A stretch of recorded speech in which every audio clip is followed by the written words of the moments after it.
What's going on, everyone? Welcome back to the Snowcast Sports Talk Podcast, guys. Episode 12.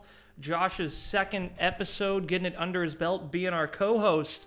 Guys, we got a ton to talk about today. We had a bunch of interviews with coaches and players, and this is the final podcast we will be doing before the draft, which is this Thursday. But first, Josh, how are you doing? I'm doing great, man. Yeah, I've looked at. There's a lot going on this week, so we've got a lot to dig into. Yeah, we got it. You and me got to figure out our plans for the draft. So I want to let everyone know, first of all, Talking Giants, The Entertainer, and a bunch of other awesome channels will probably be doing things during the draft. So me and Josh will probably have a draft recap up on Saturday, looking at the first and second day. So don't expect anything during the draft. There will be tweets and stuff like that, so my Twitter will be down below. But on that note, me and Josh got to figure out, we'll probably watch it together and get our reactions. So it'll be awesome. So let me look over here. So first thing we want to talk about, guys, is with this mini camp that's been going on last week. There were some interviews with the coaches, the general manager, some of the players. And so we kind of wanted to dig into that. And Josh can kind of touch on this as well. After looking at these interviews, really the most information we got was from Joe Schoen, the general manager. It seemed like he was there to actually tell us some things, while the players were just like great energy, happy, good to go. So yeah, we're going to kind of dig in first to Joe Schoen's interview and kind of talk about that and some of the points for maybe people who missed it. So, the first thing Joe Schoen had talked about is something we've been talking about here on the podcast a lot, which is this best player available versus positional value. So, where do we as the Giants move? Do we move to take the right tackle on the offensive line, or the cornerback, or the defensive end? Or do we take the best player available at 5? And Schoen kind of put that to ease and basically said there's so many holes on this roster that we're just going to be taking the best player available. So, Josh, I'll let you elaborate a little bit on that. We can kind of sink into that and how we feel, but how do you feel about that? I think that's I think there are definitely holes on the team, but it's not like you could just pick whoever's the best player and it would work. I think he's kind of just saying that more so that nobody has a good idea of exactly what players he's going to get, because I think it's pretty obvious that we're going for a tackle. I could not agree with you more. I could not agree with you more. And I think what he's saying, too, is the best player available will probably be a tackle at number 5. But he didn't say that, though. No, he didn't. just said, like, there's so many holes that we're just going to go for whatever the best player they will probably fit in, just because any hole that we fill it'll be a good value. But that's not what he really feels. If he really, really were to speak honestly, he'd be like, well, we really need to protect the quarterback, so we're going to get ourselves a tackle. He's not going to say that, though. Yeah, and when you say best player available, he could very well think an Ike Ekwonu or an Evan Neal or maybe even a Charles Cross being the best player available at number 5. So I think, I think he says that, like Josh said, I think you're absolutely right, to keep the other teams kind of honest in where, as a general manager, you don't want to go out there and give away everything. So So he's just going to say best player available, and everyone has their own draft board. Dave Gettleman thought Daniel Jones was the best player available in 2019 at number 6 overall, which is absolutely not true. So just because someone says best player available doesn't really mean a whole lot. He did talk a little bit, though, about this vertical or horizontal draft board. And so me and Josh, we get together, guys, during the week, and we kind of go through some of the notes and what we want to talk about. And so we both had brought up this whole vertical versus horizontal board, and we didn't really know what it was. So after doing a little research, I'm just going to very quickly go through what it is very quickly. A vertical board is more focused on the value of more focused on value, and then a horizontal board is more focused on the team's needs. And so I think what Joe Schoen was saying there was we're looking at both team needs and player value to understand what's the best fit for us. Now, going into more detail, I have some definitions here. It says a vertical board distills the scouting grade, needed position, positional value, and any other relevant factors into one rank list of best player available. The horizontal board shows not only a round grade for each prospect, but their rank within the position. This helps a team understand alternatives available at various positions in the draft. So it's basically, to sum it up, Shane is looking at both best player available and team needs, sort of like what we just talked about. They're taking everything into consideration here. And I think the bigger point to kind of note is the Giants, when you look at them draft, were a very primitive draft style. Had a big binder with all the players, had a whiteboard with magnets on it. And then if you looked at Joe Shane, who came from the Bills, the way the Bills draft, they have computer screens everywhere. They have a bunch of analytical systems running different scenarios of players with their grades in there, so you can make more ad hoc decisions and understand what to do in the draft and have more time to make those decisions. So I think vertical, horizontal board is just Joe Shane kind of saying, yeah, I have upped the tech. We're looking at every possible scenario, la-da-da. So. Right. I'm sure they have tons of simulations going on. I mean, why wouldn't you? It totally makes sense that that they would have simulations constantly checking all the scenarios and stuff. Like, why not use modern day technology to your advantage? Well, it's funny. Some teams don't. Some teams don't think the old system is broken. I'm really telling you, Dave Gettleman and the Giants were a very primitive team.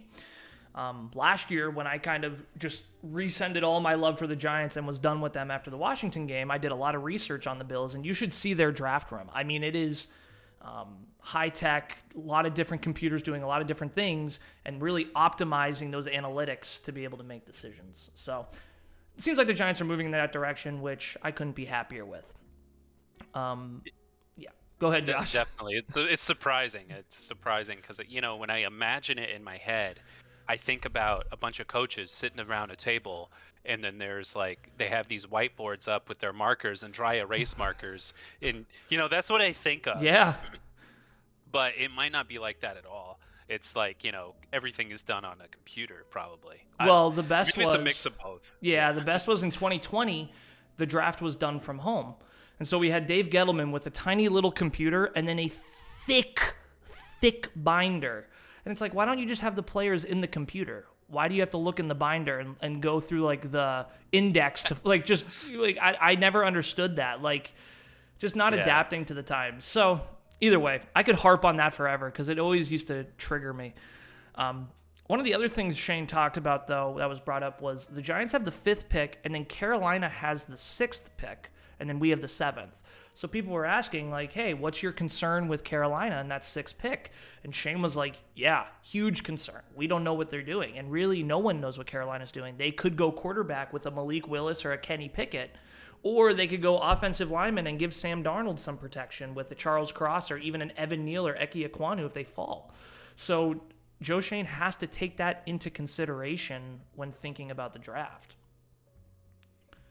I saw someone do one of those drafts recently, and they had quarterbacks going at the 3rd and 4th pick. Oh, that would be amazing. I don't think so. That would be so good for the Giants. The names we want to hear as Giants fans are Walker, Kenny Pickett, Malik Willis, and Derek, the best. Yeah, Derek Stingley or Kyle Hamilton. Those are all great names to hear as Giants fans.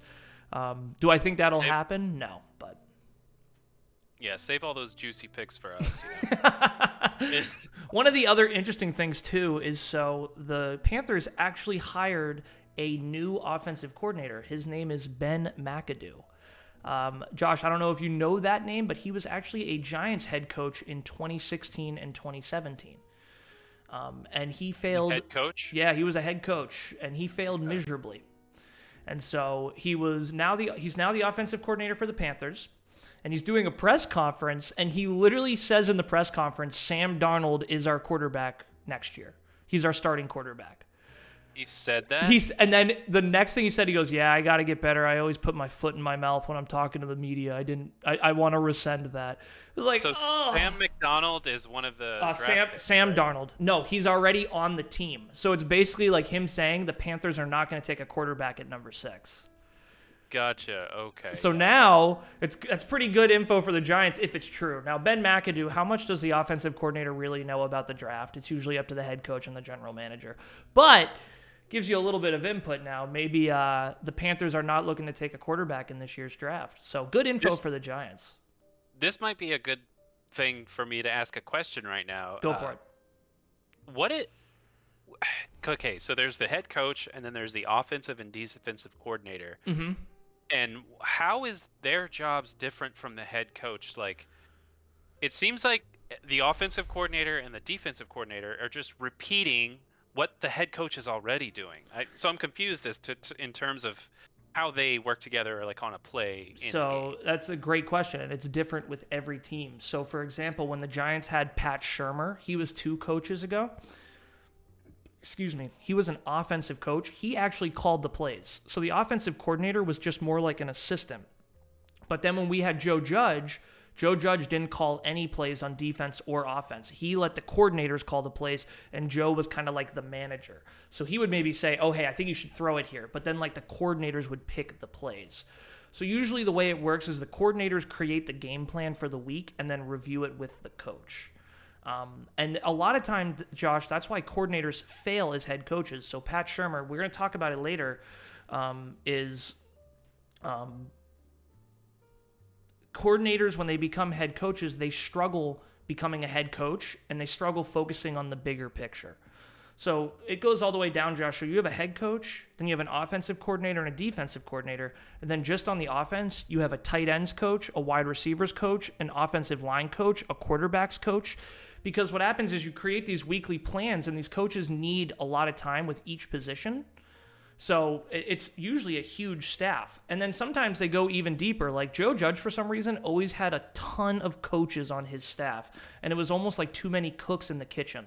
Final point, Brian Daboll gets asked a lot, are you going to be calling the plays? Because we don't know if Brian Daboll will call the offense or if Mike Kafka will. And Brian says, I don't know yet. And I genuinely don't think he knows. But he was the play caller for the Bills when their offense was amazing. So we'll see. But it's different with every team. Yeah, well, hopefully Brian Daboll doesn't have the issues you're talking about offensive coordinators becoming coaches. I absolutely don't think he does, but that is something that screwed Pat Shurmur over very hard. Well, we'll see, because right now he seems to be getting along with the players very well, like, video calling them and stuff like that. Mm-hmm. But we'll see how that goes in terms of him being a head coach on the. It's easy now. It's easy now. You're in mini camp. It's all a joke. You're just getting to know everyone. It's super easy right now. So the stuff hasn't hit the fan yet, and so we don't know how he's going to perform in those high pressure situations. Like, we're down 3, and there's a minute left or something. Yeah. And what's the play calling look like? You're absolutely right. I mean, that's where Joe Judge crumbled. But getting back to Joe Schoen, just kind of looping back around here, we also got this conversation going again where it's like compete this year and then build for the future. Again, I just want to relax everyone.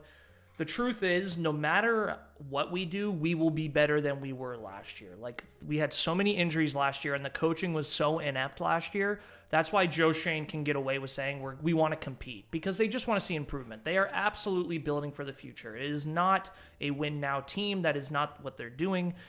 If it was a win-now team, they would sign Daniel Jones to a multi-year contract. They'd sign Saquon Barkley. They would sign all these guys to keep them around to try to win for the next years. But the Giants don't know that. So what Joe Schoen is saying when he says that is, hey, I want to see improvement. I want to see the offense be better. I want to see the defense improve with the new scheme. But really, we're just building for the future. Yeah, I think that he's got the right mindset to me, because, I don't think you want to have the mindset, him being brand new as a GM, that, we're going to just all of a sudden start winning and like a ton, and he's not putting high expectations out. Yep. And the whole team's being very careful of that. The players are being careful of that. Daboll's being careful of that. And Shane is too, because it's a rebuilding year. I mean, their team has been gutted. They don't have any money to spend. And this draft is very important. It'll be a lot of young pieces on the team. So, yeah, we want to say we're going to be competitive. You want to keep the team competitive and keep the morale up. But we're building for the future. So when the fans freak out about that, don't worry. And when you're saying we don't have any money to spend, like, we have enough for the 5 and 7 pick, right? Not at the moment, no. So there's no guarantee. We gotta figure. The draft is in a week. Yeah, we got to figure out what we're gonna do with James Bradbury, because that's $12 million.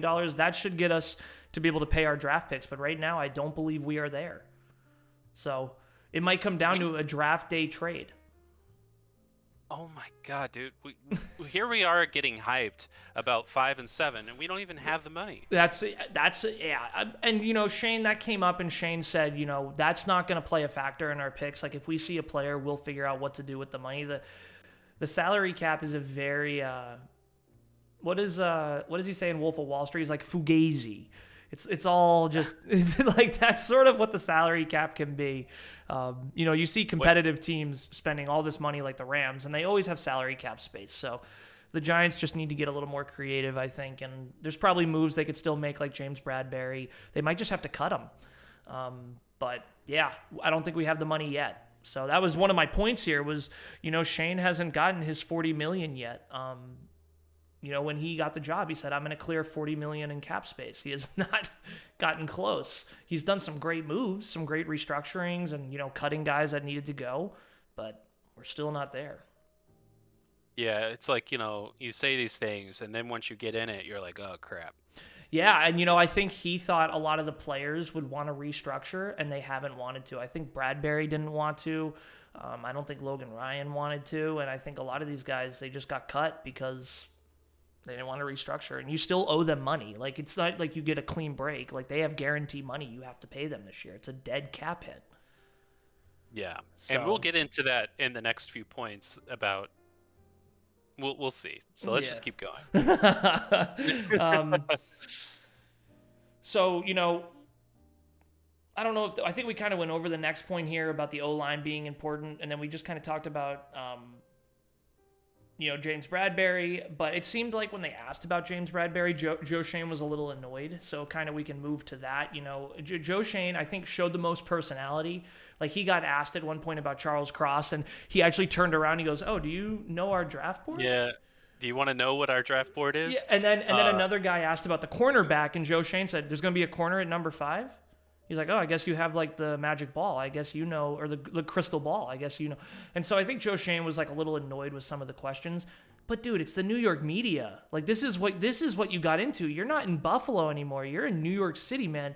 This is not. This is what the Giants media is.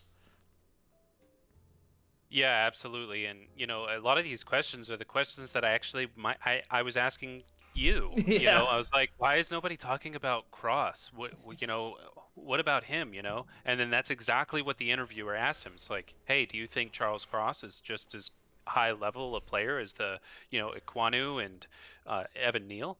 And he's like, oh, do you want to know our draft board too? It's like it's because he doesn't want to reveal how important he thinks he is or how unimportant, because then that would give away whether or not he's looking into picking him or not. Exactly. And then it also shows, what's that best player available versus positional need, because Charles Cross probably won't be the best player available, but he might be the biggest position in need at number 5 or 7. If Iquanu and Neal are already taken off. But what happens if Thibodeau's at 5? So let's say Thibodeau's at 5, you take him, and then let's say at 6 the Panthers take like Evan Neal, and then the only player left is Cross.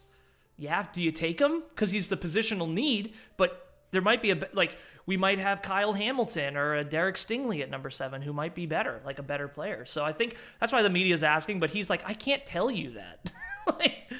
Yeah. And you know what? He did say that he's pretty much done. He's got all of as we talked at the beginning, as we mentioned, he's already got all his picks figured out pretty much at this point. He knows who he wants at what position for what value, and he has all of these things. He mentioned it explicitly on the on one of the interviews where Brian Dable and him showed up to one of the shows together, and he said, yeah, we've got it pretty much figured out. There's really no questions at this point. He's even got down to the 5th round, 6th round. He's got all that figured out. So. Yeah, I think his comment, he did say him and the coaches had to iron out a few small things, but like they're on track. I think his point was, sure, something could change, but yeah, they're definitely, they know who they value. And then at this point, being many days later, they have probably ironed out those details by now. So right now, as of 4/24, it's probably pretty good. I would imagine. Yeah, pretty close. I would hope so. I would hope, they maybe try to get some last-minute interviews, try to talk to some guys, and really make sure they get that clarity on some of those later-round picks. It kind of goes nicely into the next point, which is This is probably the most important draft, Josh, we're ever going to watch for the New York Giants. What a time for me to join. I know, it really is. We have the people in place. I really believe Joe Shane, Brian Dable, Mike Kafka, Don Martindale. I believe all of them are the right pieces. I think they are guys that can be successful. But this draft, Joe Shane, I really hope he doesn't overthink it.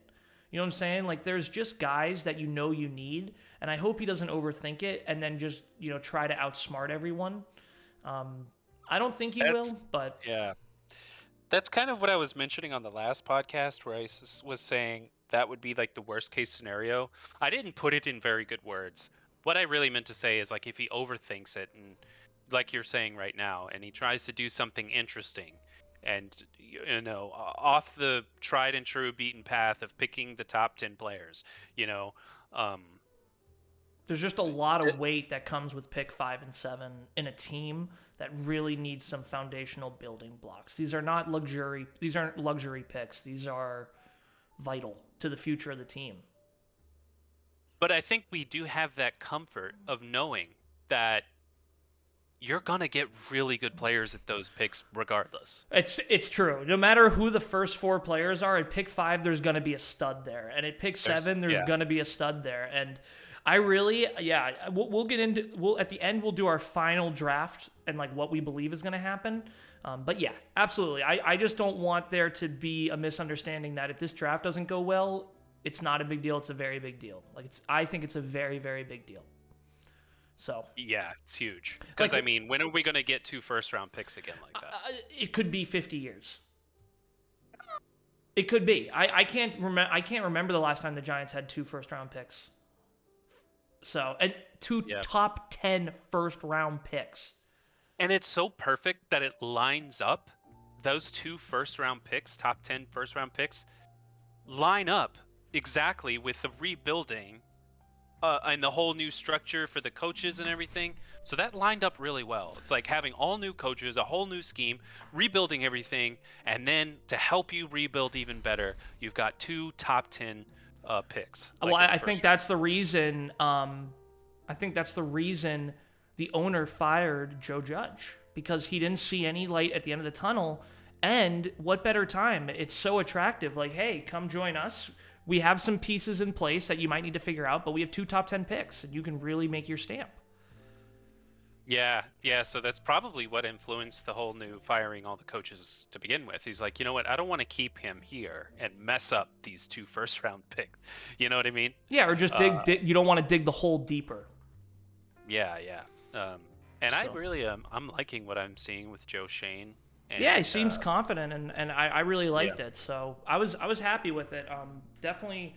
The sass was definitely there, and I think he's definitely getting hyped up and maybe even a little bit nervous. But yeah, his energy was fine. But it's interesting because I'm noticing from your point of view, you say it sounds kind of like sass to you, where I personally didn't see it as sass. I saw it more as just having a funny saying. Fair enough. It wasn't like he was being rude or anything. To me, it was just. He's like, I can't really say anything about the stuff we're gonna draft, so let me just make a lighthearted joke, instead.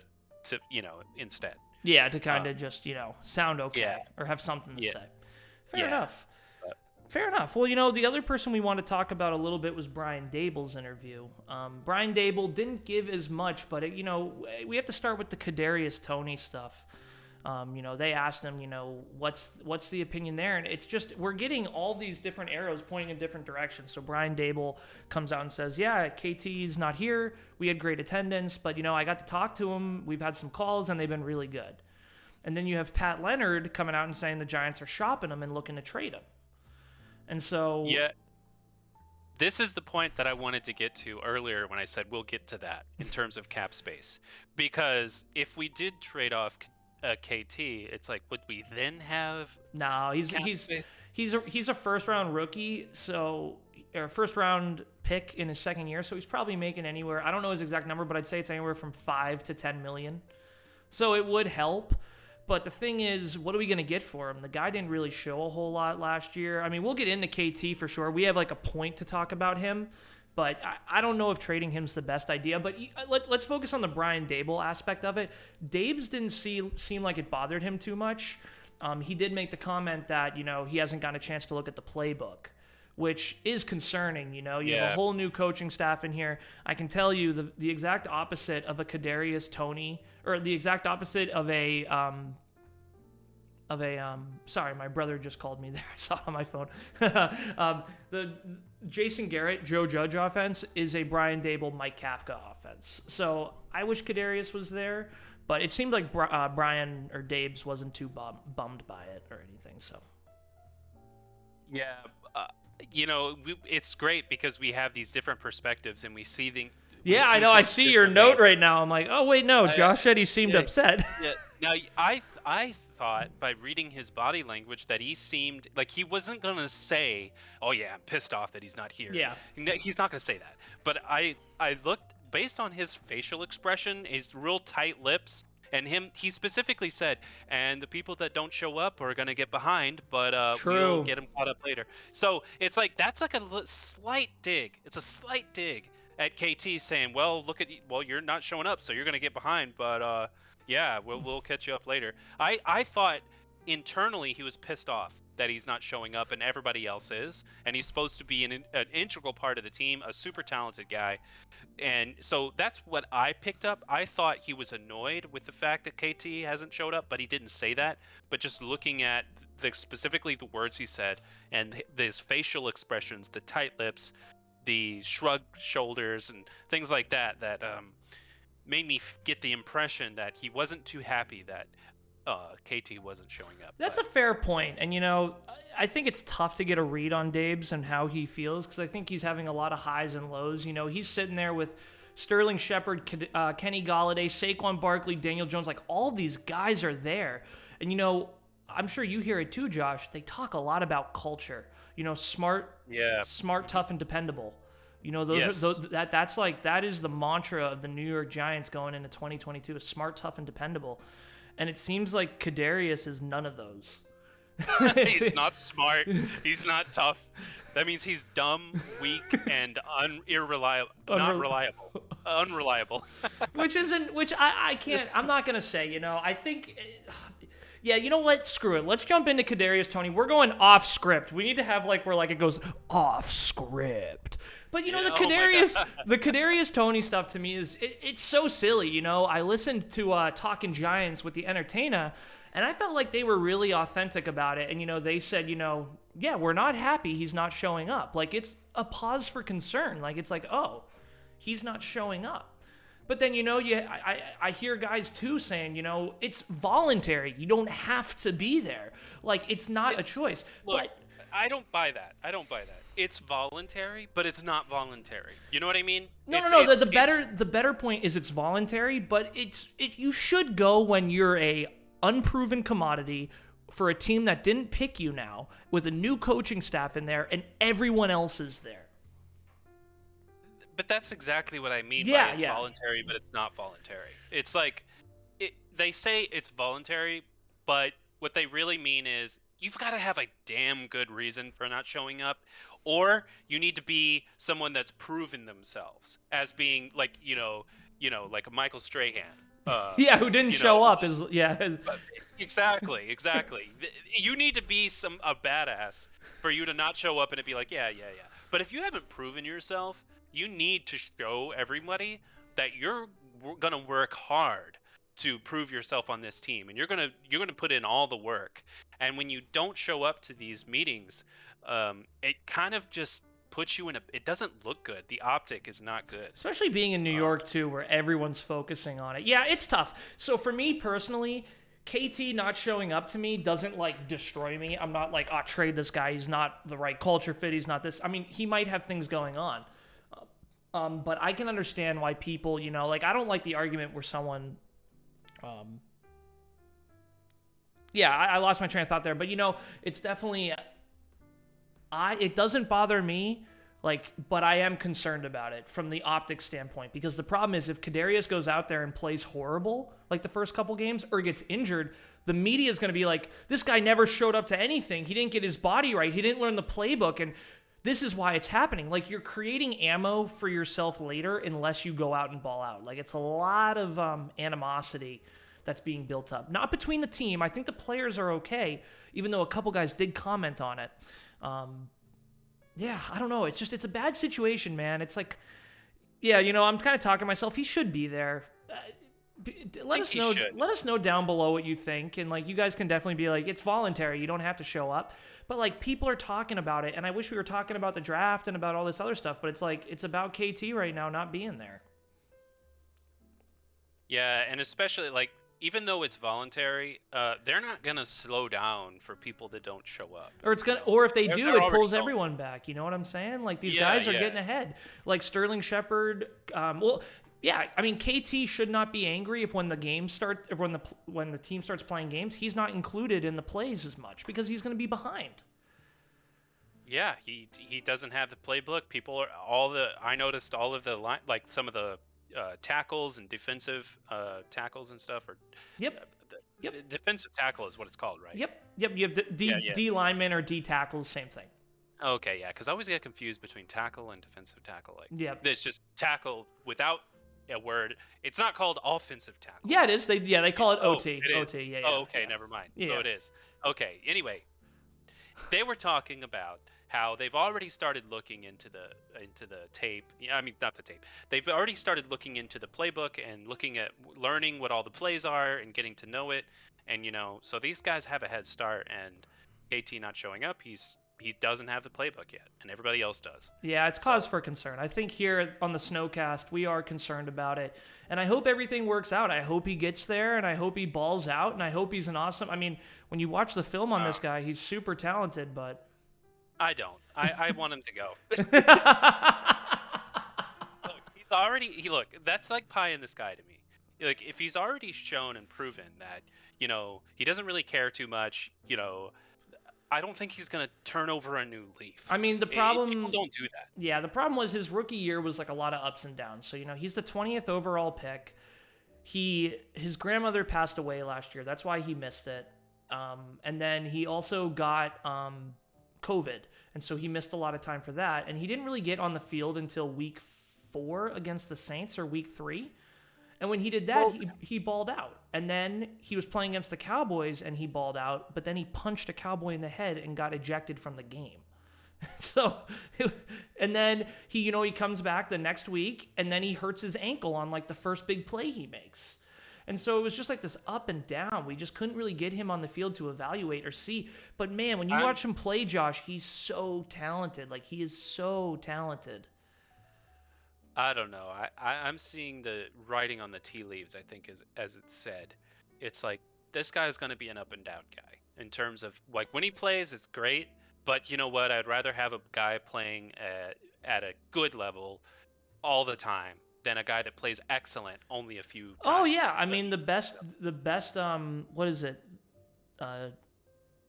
There's like a saying, like, reliability is dependability or availability or something. Basically, like, players that don't get hurt are invaluable because you can rely on them. So, right. We kind of went through the KT stuff. I guess the final thing is the Giants are looking to trade him. So it sounds like, Josh, you're on the boat of, we should trade this guy. I personally, yes. What would you take for him? What would you take for him and be okay with it? What would I take? Well, let's see. He would, since he's... what I would do is I'd probably just replace him with the same. Yeah, but what I'm saying though is, like, if like, what would you accept for a trade? So, like, let's say you're the Giants and I'm the Dolphins, and I'm like, hey, I'll give you a 6th-round pick for him. Would you trade Kadarius Toney for a 6th-round pick when he was the 20th pick last year? 6th round? Yes. No. Okay, so then what's the trade you would do? Like, what's the bare minimum? Like a 3rd-round pick, a 2nd-round pick, like. You know what I'm saying? That's what's tough. Because what team's Why would you go that low? Because why not like a 2nd round? What team's going to trade a 2nd-round pick for a guy who's always injured, has a bad attitude, and has only really played 2 games? Yeah. That's my point, though. That's what I'm saying. We might as well roll with him for another year and see what he has. You know what? I would take almost anybody that is good. Any good. I'm not saying excellent player. Like, if there was a rating, like B+ or even just a B or B-, B minus, I would take a B or B- player over him from another team, or so even if that would be like a 3rd round pick or a 4th round or something like that, I would take that. Probably not 6. I think that's too far. I think I wouldn't take anything lower than a 2nd, and I just don't think we'll get it. I think he's too valuable, and he might be amazing. And didn't he have like 500 yards last season? Yeah, or something like yeah, that? and he only played a few games. Like the games he did play, he was a stud. So I pulled up he actually had 39 receptions, 420 yards. That's an average of about 10.8 yards per reception. yeah, which is pretty good for a guy who only played a couple games. I don't know. People are so torn on KT. I get what you're saying, Josh, but like for me, I just think he needs another year to figure out what he has. Now, if he went and balled out last year, he played 10 games. Yeah, but he got injured through a lot of them, or he was in and out of the 6. lineup. Yeah. He injured in 6 games and he played 10. Yeah, so we got to see him for 4 games. And at the end of the season, our quarterback play was so bad because Daniel Jones was hurt. We didn't really get to see Kadarius Toney that much in what he had. Yeah. So, but we can move on from him. We'll see. Let us know down below if you guys want us to trade him. I personally don't want to trade Kadarius Toney. I don't think it's time yet. I think if we could get back a 1st-round pick, then sure, but we won't because no one knows what he is yet. So let's see what he is. And, maybe, let's hope for the best. I think that's what we can hope for as Giants fans. But I understand Josh, your points as well. He's showing a lot of bad tendencies, and hopefully things get better. Your face is so...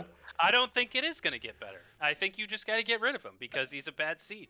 Fair. Well, hey, and the Giants are talking all about culture, so we'll see. Here at the Snowcast, we have bold opinions, guys.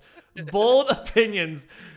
Just for the record, I do not want to trade Kadarius Toney, and I don't think it's super big a deal he's not there, but I will let Josh stand on his stone, and he can die on it. I will die on this hill, then. I'm telling you, if KT stays on the team and he has a good year next year, I will be letting you know you wanted to trade him. Okay, I will be wrong then, and I will admit to that. If he's hurt all the time and is a pain in the butt, you can then give it back to me and be like, told you we should have gotten rid of him. So you know what? It's just we finally have our first disagreement. Put it in the chat down below, guys, in the comments. KT, opinion is split between Will and Josh. We'll see how it all shakes out. I'm rooting for him to do poorly. No, don't. I'm kidding. No, I'm kidding. I want the best for the Giants. So, but just as a joke. But anyway. Yeah, I got you. Back to the Brian Daboll, just quickly, guys. It seemed, he still has that one day at a time mindset. He's done a really good job instilling that in the team. When the players talked, when Joe Shane talks, when Brian Daboll talks, it's very much like we talked about before, not building that expectation in, but just really, one day at a time, get 1% better. And that's a great mindset to have, especially when you're in the New York media. Don't make things more than it is. Just focus on what you can control. So that's really good. His energy was really good. The next thing I wanted to talk about was they talked a little bit about Andrew Thomas and potentially moving him to right tackle if we get like an Evan Neal, for example, who might be better at a left tackle. I first want to say that is a horrible idea. I don't think they'll do it, and I think Joe Shane's just talking about versatility. Evan Neal played right tackle at his last year at Alabama, and Andrew Thomas was one of the most improved offensive linemen last year at left tackle. So I think we should let Andrew Thomas stay where he is good at and where he's improving, and we should let Neal or whoever we get go to right tackle where maybe it's not as demanding starting out. Go ahead, Josh, on that. Well, okay, so he's a left tackle. You don't want him to move to right tackle. Here's my thing. Like, I don't understand what the big difference is from being on the left to being on the right. Like, I wish I could turn on my camera for you. So when a quarterback throws, they throw sideways. And so if you think about it, if you're right, throw with your right arm. Like, turn to your side and throw with your right arm for me. I can see you. Yep, there we go. So the left tackle is guarding your backside. You can't see the pressure coming. So a left tackle is protecting your blind spot, while a right tackle, you can see it because, again, turn your body to the side. Just don't throw, but just turn your body to the side for me. You can see. Yeah. You're seeing like in that direction, though. You know what I'm saying? Yeah. Exactly. And so that's why the left tackle is much more important for right-handed quarterbacks. And he is a right-handed quarterback. Jones is a right-handed quarterback, and last year Andrew Thomas was one of the most improved left tackles from his rookie year to his second year. Like, Andrew Thomas was the only bright spot on our offensive line last year. Well, hey, what if we get our tackle, say we get an Evan Neal, would it be a shame Nah, it probably wouldn't. But just to put him in a spot where, what if he's better? What if he's better than Andrew Thomas? Well, I think what you do is you take what you've seen. So we start with Andrew at left tackle, Neal at right tackle, and then if things aren't going well, maybe you try switching it up. That was one of the things the Giants didn't like doing last year, was changing their methods. But I believe the Giants now with Dable and Kafka will change their methods. But I guess my point is I would start with Andrew Thomas where he was last year because he played very well there last year. Okay.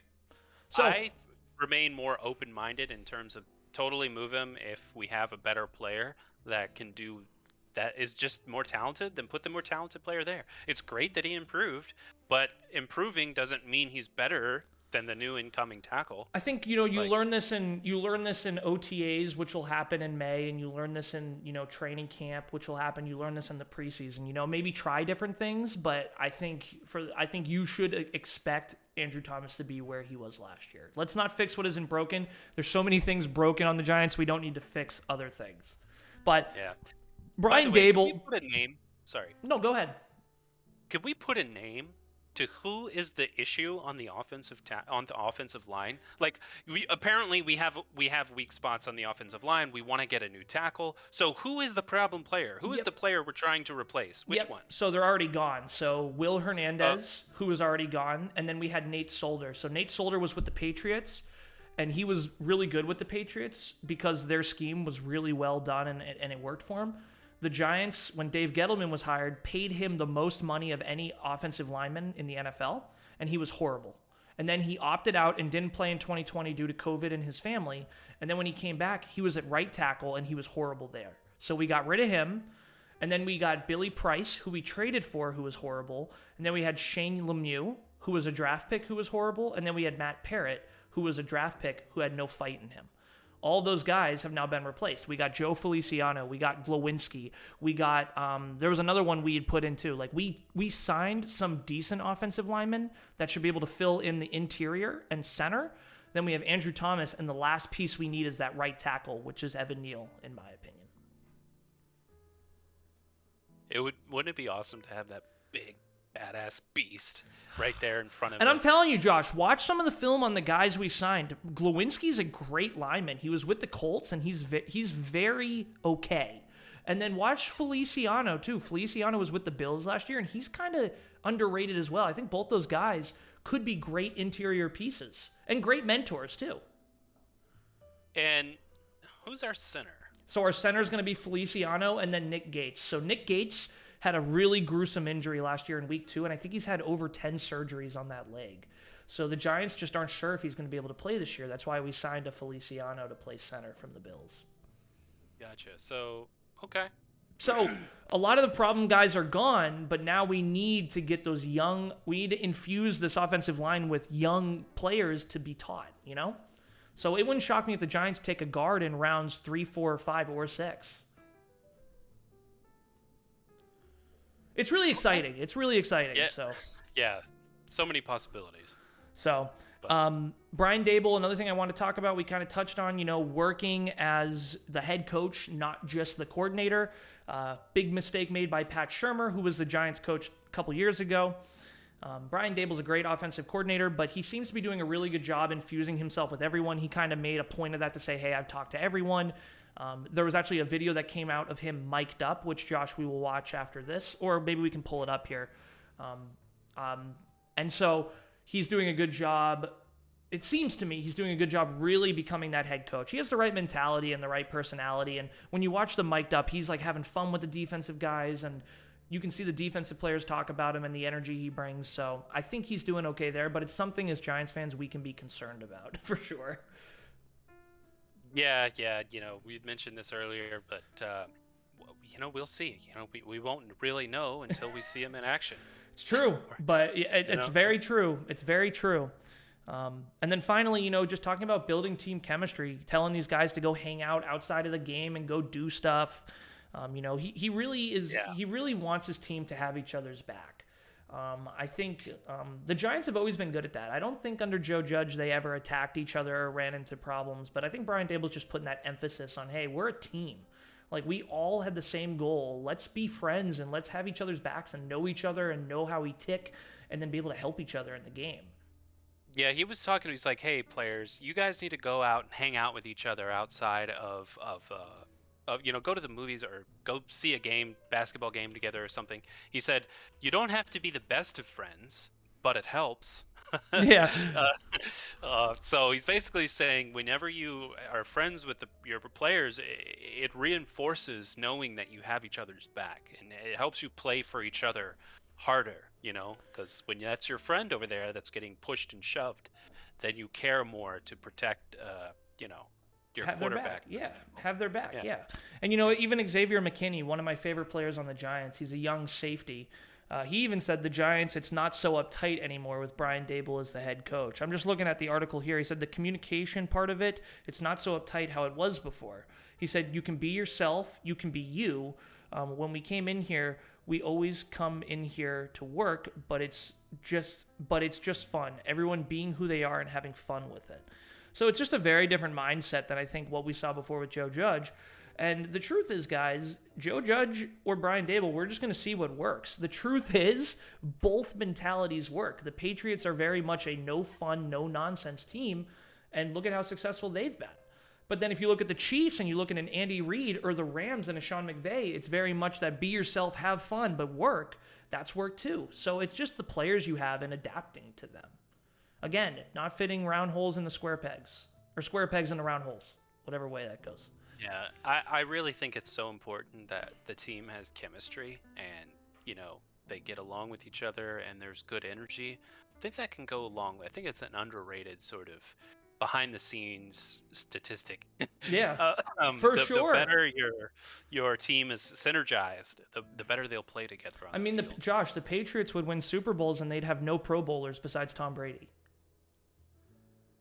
Yeah. You know what I'm saying? Because the chemistry was there and the leadership was there, so that's a huge part of it. Yeah, it's an intangible. Yeah, big one. Yeah. And so, kind of now, I just want to go over the player interviews a little bit. Again, these guys are really doing their best to not give a whole lot. But, Saquon had a good interview. Just a great mindset. Saquon's one of these guys that people are really down on, including myself. The past couple of years, he's been pathetic. I mean, it's just been pathetic. Me and my girlfriend, when we watch the games, it's like, all right, here goes Saquon. He's going to run it up the middle. He's going to try to juke 3 guys and get tackled on the first try and -2 yards. So, but his mindset's there. He's ready to go. He seems happy with the staff. Seems like there's really good communication between him and the staff. And so I was just happy to see him happy. His comment was, I just want to go out there and kill. I want to be me again. I want to prove to everyone what I can do. And it's like, hell yeah, let's go. Like, Saquon's mentality, I just love it. Yeah, I was really satisfied with his interview and his attitude, and the fact that he was talking about how he's trying so hard to make sure his body is in good shape. He talked about keeping his body in like perfect, pristine condition, and it's like, this guy really wants to play. He really wants to be out there on that field, and I don't think he wants to be on the sidelines for any reason. Yeah, and that's why drafting this offensive lineman is important too, Josh, because we need that protection for Saquon. Like, a running back, I really believe, is only as good as the offensive line is. Which would be not good if we got Cross. He's not very good with the run. So that could be changed. I feel like that can be trained. Yeah, taught. For sure. That could be taught. Yeah, so. But no, Saquon seemed good, and then, we had Kenny get out there. Kenny's our top paid wide receiver. We paid him $72 million last year, and he didn't get one single touchdown. Kenny was visibly frustrated. I remember there was a game against the Chiefs where he physically yelled at Jason Garrett, our offensive coordinator, and it looked like he was yelling at Daniel Jones, and the next day they asked him, were you yelling at Jones? And instead of saying, I don't want to talk about it, he said, no, I was yelling at Jason Garrett. And so, Kenny was very frustrated, and he really brought that up. He said there was a bad taste in his mouth from last year. They asked him, what are you doing here? I mean, this is a veteran wide receiver, Pro Bowl wide receiver. Said, what are you doing here? And he's like, I care about this. This team is important to me, and we did not do what we were supposed to do last year, and we want to turn the ship. And he was talking about how excited he was with the new staff, about, Daboll looking at his film and seeing what works for him. So Kenny just seemed like he was in a really good spot, and the highlights, from the training or from the mini camp seemed good too. Yeah, He seemed like he was a leader to me. He was Yeah. a leader for the team, and that's super important. Setting a good example. He talked about how he was so like ready to get going and ready to play. So when they talked about him showing up to these like voluntary training camps, he's like, "Oh, I was just so ready to get started again. Um, I was so ready to continue working on uh, the team and working on our game plans and all of that, the training and the physique and all that." So I was just happy to see that he seemed like he was setting a good example, especially someone that's supposed to be such an important part of the team. I mean, he's a great Um, wide receiver, and if anyone can that- get anything out of him, it's going to be Brian Dable and Mike Kafka, you know? yeah, he had the kind of attitude I want to see. Yeah, so let's Him now have. compare it to Kadarius Toney because he did say, he said, yeah, we should be here. And then he said, I haven't talked to Kadarius in a while, but then he said, me and Shep, who's another wide receiver, we'll talk with them. And I liked that answer. I think it's, the older guys being like, hey, man, this isn't college anymore. Like, this, you got to be here. Not that you got to be here, but you got to understand the importance of this. Yeah, in one of the other interviews I saw, that one of the players had said, it doesn't matter what your accolades were in college. Once you get here, it's clean slate. Nobody cares what you could do in college. It's time to work, and you got to prove yourself in the NFL because it's a different scene. So whatever you did in college, that's great, but you need to prove yourself here all over again. Yeah, absolutely. So So we'll see. But Kenny seemed good. And then the last two guys we had Sexy Dexter Lawrence. And then we also had Leonard Williams, Big Leo, Big Cat. Both of them got up there and did some interviews. And, both of them had very similar interviews. They talked about, with this new defense from Don Martindale, they like to blitz a lot. And so, these are two big mollies, two big D linemen who are now going to get more of an opportunity to get some pressure. And so both of them were very excited about it. It's a huge change, though. Patrick Graham, who was our defensive coordinator for the past 2 years, who, by the way, was the one bright spot for the Giants, didn't blitz as much, used a lot of zone coverages. And so, this is a big change. The defense is going through a really big change. And it's a little more concerning because the defense was actually good last year. They had moments where they showed some real bright spots. And so changing it could blow up in our face or has more of a likelihood to. But the energy from these guys seemed really good. yeah, and that's something that to touch on one of the other points is that they all of the players seem to talk about how there's really great energy in the building, and that that's just going back to the way Brian Dable runs things. So Yeah.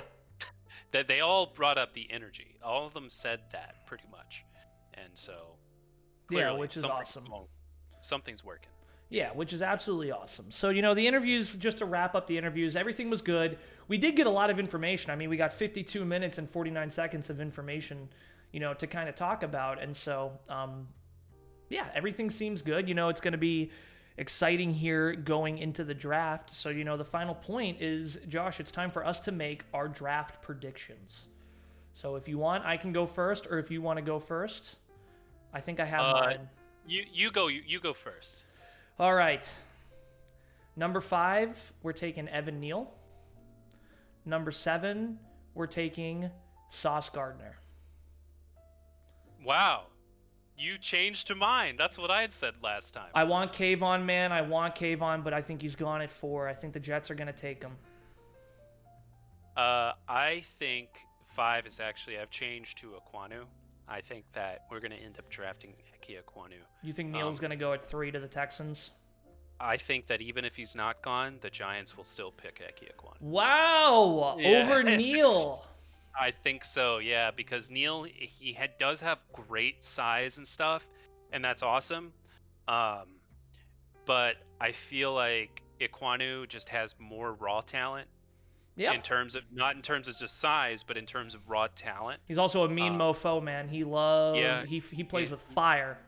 Yeah, he's also, so I think that if comparing the two, sure, Neal is huge, but you need more than that. You need more than just size. Are you telling me you're an Eki guy? Are you telling me you're an Eki guy? Wow. Okay. I'm not picking favorites. I'm just saying, I think that the Giants probably are going to pick Eki on number 5. And then for number 7, as far as number 7 goes, I'm not totally sure. Probably one of the edge rushers that are still available. Like a Jermaine Johnson. Yeah, Jermaine Johnson the second, I think. Yeah. Okay. So now here's the question. I'll let you revise yours if you want. Do you think the Giants will trade back? I do not think they will. I think that depends on if they can clear some space. If they can't clear space, then you got no choice, right? I mean, they can probably cut some guys, but I just don't do you think the Giants will trade back? That's the first thing. I just don't think they're going to. No, I don't think so. Because it's such a rebuilding year, they need those two pillar stone players. They really need those two. They really need those two picks. And I believe the Giants will get trade offers, but unless they're getting a first round next year, they don't care. Joe Shane literally said in his interview, I'm open to trading back, but only if it's a deal you can't refuse. Yep. He said, I would only trade back if it's an absolutely blow the doors off the hinges. And there's a second part to that, Josh, because that's absolutely right. The second part is there's no quarterback to make that kind of deal for. Yeah. And there's going to be no player at 5 or 7 to make that deal for. Right. So I really don't think I don't think they're going to trade back based on that. I don't think so, and I think they're going to take Evan Neal, and I think they're going to take Sauce Gardner, and Josh thinks they're taking Ike Ekwonu and Jermaine Johnson. Either one of those, I will be so pumped. I will be good to go. Do I hope Kayvon comes down? You bet your bottom dollar I do, but I just don't think... I don't think he's going to be available. I don't know. I think the Lions might take him, and I think the Jets might take him, even the Texans. So, exciting. Super exciting. So those are our draft picks, guys. Let us know down below. Cement it in our comments who you think the Giants are going to take, and we will know if you were right or wrong. And also if you have questions down below. I know we had a couple questions a few weeks ago, but if you have any questions, let us know. And I think that's it for this episode. So, enjoy the draft, everyone. It should be very interesting. We'll have a recap up next Saturday to talk about rounds 1 and 2. It'll be very nice to have the draft over with. I'm not going to lie to you. I am flipping sick of talking about the draft. I'm tired of waiting. I want it to happen. It takes too long. And then, once we get that, we'll get some mini camps. We'll have more interviews. We'll be able to, really dig into the schedule and talk about that. So there's going to be a lot of great things coming. But either way, everyone, thank you very much. Be sure to hit the like button. Be sure to hit the subscribe button. Be sure to comment. And if you're listening on Spotify, give us a review. Let us know what you think. We'll see you next time, everyone. Peace.